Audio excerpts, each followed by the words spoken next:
Bismillahirrahmanirrahim. Assalamualaikum warahmatullahi wabarakatuh.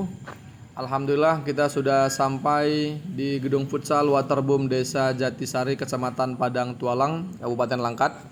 Ini bersama mahasiswa STIT Ar-Raudatul Hasanah. Ya, tadi subuh kita berangkat dari Medan jam setengah 6. Alhamdulillah sebelum jam setengah 8 kita sudah sampai di Sawit Seberang, Langkat. Ya, ini perlengkapan semua kita bawa dari Medan. Hari ini alhamdulillah perlengkapannya lumayan banyak sekali kita bawa semuanya. Ini kita bekerja sama dengan pengurus daerah Pengajian Muslimatun Hasanah Kabupaten Langkat, binaan Ustazah Umi Syamsidar SAG, yang dihadiri oleh anggota DPR RI yaitu Bapak Profesor Dr. Johar Arifin Husin. Ini kali kedua kita melaksanakan pembekalan fardu kifayah di Kabupaten Langkat tanggal 11 November tahun 2023. Yang sebelumnya sekitar sebulan lalu sudah kita laksanakan juga, yaitu di Kecamatan Tanjung Pura, yang lalu dihadiri kurang lebih 200 orang. Ini mungkin hari ini lebih daripada 200 orang, hampir 300 orang. Alhamdulillah semuanya sangat antusias mengikuti kegiatan pembekalan fardu kifayah pada hari ini. Adapun seluruh peserta yang hadir adalah seluruh bilal jenazah yang berada di Kecamatan Padang Tualang. Yang pertama tadi apa, Bu? Memandikan. Meskipun perlakuan pertama terhadap jenazah adalah memandikan jenazah, tapi yang pertama kali disiapkan bukan kain kafannya, bukan alat pemandiannya. Pertama memandikan, kedua mengkafankan. Tapi yang pertama kali disiapkan bukan perlengkapan memandikan jenazah, tapi perlengkapan mengkafankan jenazah. Kain kafannya dulu siapkan. Jangan kita sibuk menyiapkan perlengkapan mandi, jenazah siap dimandikan, habis dimandikan mana kain kafannya? Belum siap, Ustaz. Zolim. Hati-hati Bapak Ibu. Jangan sampai jenazah menunggu lama. Jenazah maunya habis dimandikan, langsung dikafankan, disolatkan, dikuburkan. Ustaz, masih ada keluarga yang mau ditunggu, jangan dulu dimandikan.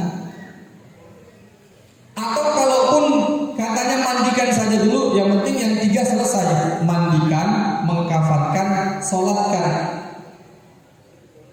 Tapi kalau yang mau ditunggu masih lama, misalnya tadi Bu, jenazah meninggal di Tanjung Pura, mau dibawa ke Labuan Batu, jauh Bu. Kalau jauh, mandikan saja jenazahnya di sana. Kita khawatir jenazah sudah dimandikan, dikafankan, tergoyang-goyang di mobil, apa yang keluar Bu? Macam-macam yang keluar. Keluar air dari sini, dari depan, dari belakang, nanti menjadi air. Baru tadi bilang, inilah ini, kalau jenazahnya punya hutang ini. Padahal bukan karena punya hutang, orang soleh pun kalau begini-gini Bu jenazahnya, keluar itu. Jadi bukan berarti, jenazah yang keluar kotoran tiba-tiba setelah dikafankan itu berarti banyak dosa, enggak juga. Kadang-kadang orang yang bandit pun cara ngurus jenazahnya bagus, ya kan, rapi, ketat. Walaupun dibawa jalan jauh, cuma dalam petinya ketat, nggak goyang-goyang dia, bagus juga jenazahnya. Ada jenazah orang soleh, karena dibawa jalan jauh, akhirnya keluar kotorannya macam-macam. Jadi pastikan dulu ini jenazah mau dibawa kemana. Mau dikuburkan di sini saja Ustaz? Oke. Ada keluarga yang mau ditunggu? Ada Ustaz. Siapa anaknya? Lagi di mana? Belum bisa dihubungi. Tadi pagi naik pesawat dari Jakarta.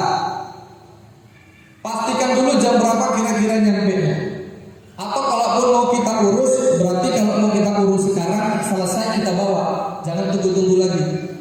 Nah, tapi kalau semua keluarga sudah lengkap, segera diurus. Jadi Bapak Ibu, walaupun yang pertama adalah memandikan jenazah, tapi yang kita siapkan adalah kain kafannya. Agar jenazah tidak merasa terluka habis dimandikan kok nggak dikafankan. Gitu Bu ya. Oke, selanjutnya. Nah, beginilah Bu kira-kira gambaran kain kafan. Kita boleh berbeda, pasti ada beda. Awalnya ada yang bilang laki-laki 5 lembar, perempuan 7 lembar. Ada yang bilang perempuan 5, laki-laki 3. Ya kan? Seingat saya, MUI terakhir kali pernah mengeluarkan fatwa melihat kain kafan yang sekarang ukurannya lebar, maka baik jenazah laki-laki maupun perempuan itu cukup 5 lembar. Bu, walaupun Rasul pernah bilang 7 lembar, cuma di hadis lain Rasul pernah bilang jangan berlebih-lebihan. Kalau jenazahnya kecil, ngapailah sampai 7 lembar? Adik ini ya, ini setengah lembar. Ustaz, ikatannya kan harus 5. Kalau yang meninggal segini, 2 pun cukup Bu, 3 pun cukup. Nah, jadi keterangan 5, 3, 7 itu hanya keterangan menerangkan dia ganjil. Di hadis lain ditakkidkan jangan berlebih-lebihan. Kalau 3 cukup 3, kalau 5 cukup 5. Tapi 5 itu sudah lebih daripada cukup. Bapak dan Ibu, bagaimana cara memotong kain jenazahnya? Nah, sebelumnya saya mau kasih tahu dulu nih. Di Kota Medan, nggak tahu kalau di situ, itu ada perlengkapan khusus jenazah. Jadi dia kainnya sudah di packing. Kain lapis 1, kain lapis 2, kain lapis 3, kain gamis sudah ada semuanya. Nah ini pun meski dia di Kota Medan ada, nggak bisa pula kita mintanya mendadak. Tengah malam misalnya, kan nggak bisa. Sekarang bagaimana kita yang berada di daerah yang hanya ada kain gulungan? Bagaimana cara motongnya? Kalau ini nggak perlu motong-motong lagi, udah siap. Nah, kalau misalnya kita tidak ada kain yang sudah siap, maka Bapak Ibu cara ngitungnya mohon maaf, mungkin ada yang sama, ada yang berbeda. Kalau saya seperti ini. Pertama, kita harus tahu dulu berapa tinggi atau panjang sejenazah. Ya Bu, misalnya 140 anak kecil, maka kita tambahi bagian atas 30 cm, bagian bawah 30 cm. Jadi 140 tambah 30 170 tambah 30 2 meter. Kalau jenazah 140. Kalau jenazahnya misalnya 160 cm ukuran manusia di Indonesia, 160 cm tambah 30 bagian atas tambah 30 bagian bawah, totalnya 2 meter 20 untuk 1 lembar. Kita butuhnya 5 lembar, berarti 2 meter 20 dikali 5 sama dengan kita butuh 11 meter. Jadi ukur dulu berapa tingginya, 160 tambah 30 tambah 30 2 meter 20. Dah, ke pajak beli kain 11 meter, pasti cukup. Stok jenazahnya 2 meter, tambahin aja, tambah 30 atas tambah 30 bawah, dapat kalikan 5. Tapi nggak harus 30 cm Bu, ya kan? Tapi yang normalnya 30 cm biar gampang ikatnya. Nah, itu Pak ya. Jadi mungkin ada yang selama ini ngitungnya manual atau mungkin perkiraan-perkiraan saja. Jadi kadang-kadang nggak cukup. Tahu dulu kita berapa panjang si jenazah. Cara mengukur panjang jenazah itu kan nggak harus gini kita. Assalamualaikum, mabuk ya, mau ngitung tinggi jenazah dulu. 1, 2, 3. Nanti kalau dia ngamuk, kan bisa saja kita perkirakan. Misalnya kita hitung keramiknya. Oh dia di atas tempat tidur. Tempat tidurnya 6 kaki 80 tambah sekian. Nah itu lah kira-kira. Jadi kita butuhnya 5 lembar kain. 1, 2, 3, 4, 5. Ustaz cuma cukup 3 lembar cukup. Ustaz cuma ada 4 lembar cukup juga. Yang wajib-wajib saja ditutupin. Karena dulu zaman Rasulullah ada bersahabat yang kain kafan itu gini. tutup atas nampak bawah, tutup bawah nampak atas. Sama Rasulullah tutup atasnya, bawahnya kasih rumput. Tapi dikuburnya malam. Bukan nggak boleh siang, boleh, tapi khawatir nanti banyak orang yang nggak ngerti, dia nengok, kayak kapan kurang, nggak boleh itu. Padahal nggak masalah. Nggak ada kain kapan warna putih, pakai gorden bu, pakai tirai, pakai apa, pakailah, boleh. Tapi karena kita nggak terbiasa di sini, nanti malah jadi omongan. Mentang-mentang kader ini pakainya yang itu macam-macam kan. Mentang-mentang kesukaannya warna pink, kain kafannya pun warna pink, boleh bu sebenarnya. Nah, karena di hadis dijelaskan, yang boleh dipakaikan untuk jenazah boleh dipakaikan ketika dia masih hidup.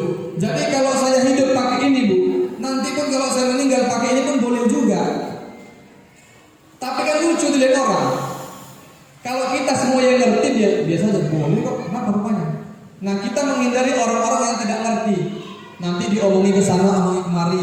Yang berdosa yang ngomong tadi. Seperti mengkafankan pakai kain ihram biasa bu ya. Saat ada wasiat pakai kain ihram, boleh bu? Boleh. Tapi kalau saya menyarankan kalau pakai kain ihram jangan kain yang di luar, taruh dia di dalam, biar orang nggak bertanya-tanya. Nanti dia nggak ngerti. Pakai kain ihram, apa kurang kali bang ini? Apa kayak STM dia? Nggak ada kain kafannya lagi. Nah, karena kan Pak biasa tuh Pak ya kan, yang nggak ikut STM nggak dibiayain STM, nggak boleh pakai tenda. Kenapa? Dia bukan anggota STM, cari sendiri. Udah mati pun tersiksa kalau nyari tenda sendiri gitu kan, untuk nggak mandi sendiri. Baik kepada ibu, jadi kita butuh 5 lembar bu ya, sepakat bu ya. Nah, biar nggak mubazir. Ini saya yakin 5 lembarnya sudah lebih daripada cukup. Bagaimana pembagiannya? Ini dia. 3 lembar pertama itu namanya kain dasar. 1, 2, 3. 3 lembar pertama ini bapak dan ibu tidak kita potong-potong. Kain dasar. Berapa ukuran dia segitulah dia. Tapi sebelumnya saya balik dulu. Nah, 1, 2, 3, 4, 5 kita koyak dulu ujungnya sedikit-sedikit. Untuk apa bu ujungnya? Nah, itu ya. Lebih enak pak emang ngisi pembekalan sama yang udah bilang. Kalau yang masih dasar, untuk apa saya dipotong? Gimana cara potongnya? Untuk tali bu kan? Nah, cuman tali kalau yang diperlengkapan seperti ini, dia talinya bukan dari kain kafan, dia tali sendiri, tali untuk jahit. Boleh juga, bukan ada masalah. Pakai tali plastik pun boleh. Nah, cuman kan nggak elok. Ini walaupun dia talinya tali untuk jahit, tetap warnanya putih, menyesuaikan. Bu ya. Jadi kita perlu talinya berapa? Nanti ada bu penjelasan di sana. Cuman kita butuh 5 helai. 5 helai tali, biasanya kepala, atas kepala, pundak, pinggang, lutut, dan kaki. Start 4 boleh, 3 boleh, 1 boleh. Kalau 1 kayak mana lagu ikatnya? Ya kan? Jadi yang penting inti dari mengkafankan jenazah agar jenazah tertutup, dibawa nggak lepas, digoyang-goyang nggak lepas, karena jenazah tidak pakai pakaian di dalamnya. Jadi kain kafan harapannya untuk menutupi semuanya. Kain lembar 1, 2, 3 itu namanya kain dasar. Kalau ini sudah saya siapkan. Ada 5 lembar kain. Kain dasarnya saya punya 3, 1, 2, 3. Ini enggak dipotong-potong. Ya. Ada berapa sisanya bu? 2. Kain keempat namanya gamis. Gamis dipotong bagian tengahnya saja. Contoh bu.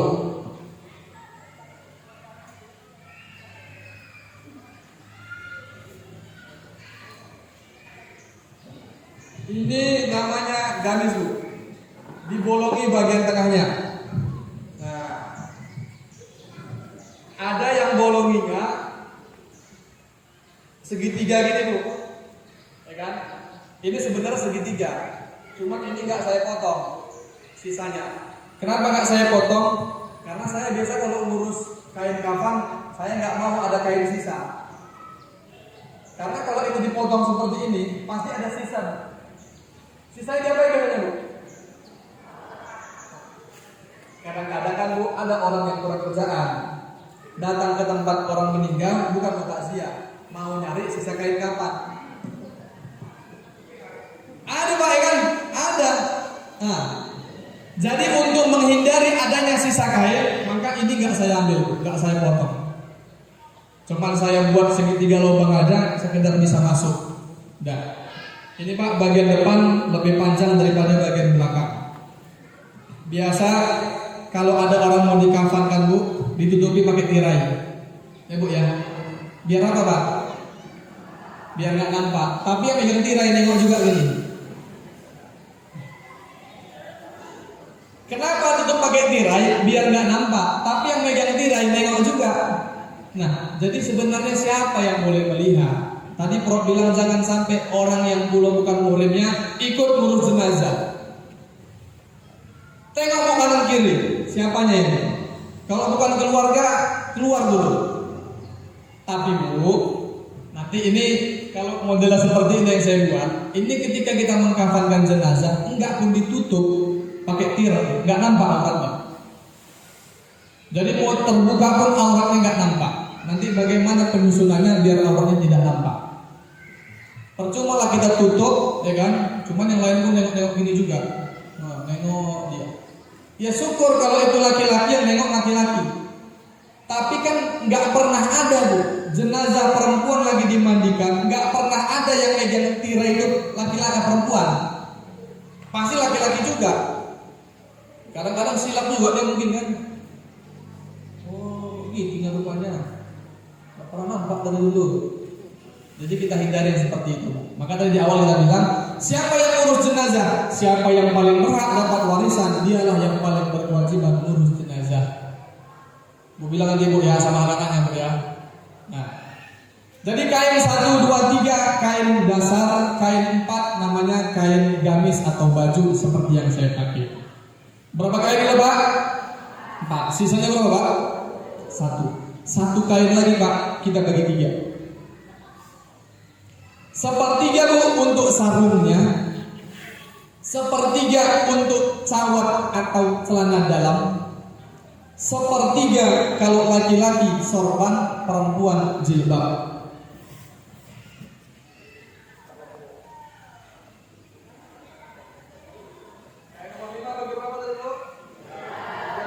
Sepertiga untuk sarung, berarti sarung posisinya nanti ada videonya. Dari perut sampai ke mana lah paling bawah. Sarung tuh modelnya biasa saja kayak kain panjang. Udah enak kalau sama bidalnya udah ngerti semuanya. Ini sepertiga Pak ya. Kain nomor 5 tadi dibagi 3. Sepertiga untuk sarung. Nah, sepertiga kalau laki-laki jadi sorban, perempuan jadi jilbab atau mukena. Sepertiga lagi Bu, cawat itu kayak celana dalam biasa untuk anak-anak.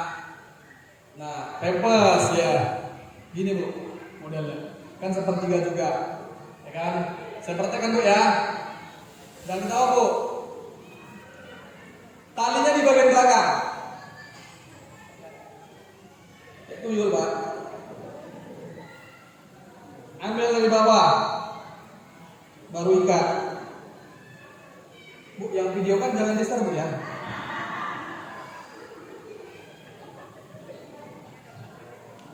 Gak apa-apa. Nah, ini Bu, nggak bakal bisa rapi kita ngikatnya. Namanya jenazah udah kaku kayak gini, nggak bakal bisa rapi. Itulah gunanya tadi ada sarung. Nah, mana dia? Sarung. Jadi ini kan udah pakai gini Bu, cawatnya.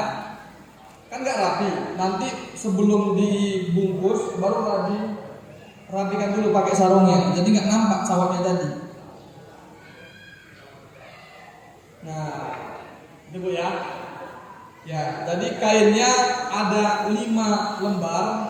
Kain 1, 2, 3 itu kain dasar, kain 4 untuk gamis, kain nomor 5 namanya dibagi 3, 1 sarung, 2 cawat, 4 sorban atau jilbab. Oke Bu? Nah, ini kalau bisa adalah Bu semuanya.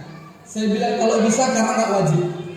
Cuma yang ini kalau bisa adalah semuanya. Sarung, cawat, sorban, gamis. Yang boleh dikurangi ini Bu, kain dasar. Kalau kain dasarnya lebar 1,20 m, nggak harus 3, 1 lembar pun cukup, ya kan? Tapi kalau orang yang tinggi, besar, gemuk, jangan-jangan 3 kurang. Tapi kayaknya 3 udah cukup lah, ya. 3 udah cukup. Nanti ini Bu, bisa dilihat Bu videonya, saya pernah mempraktekkan, cuma nggak sama jenazah, sama boneka, bagaimana cara menyusunnya.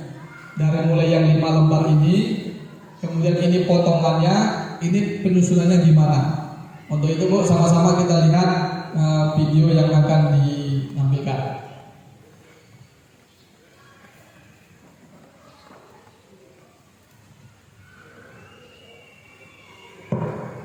Oh ya, bismillah.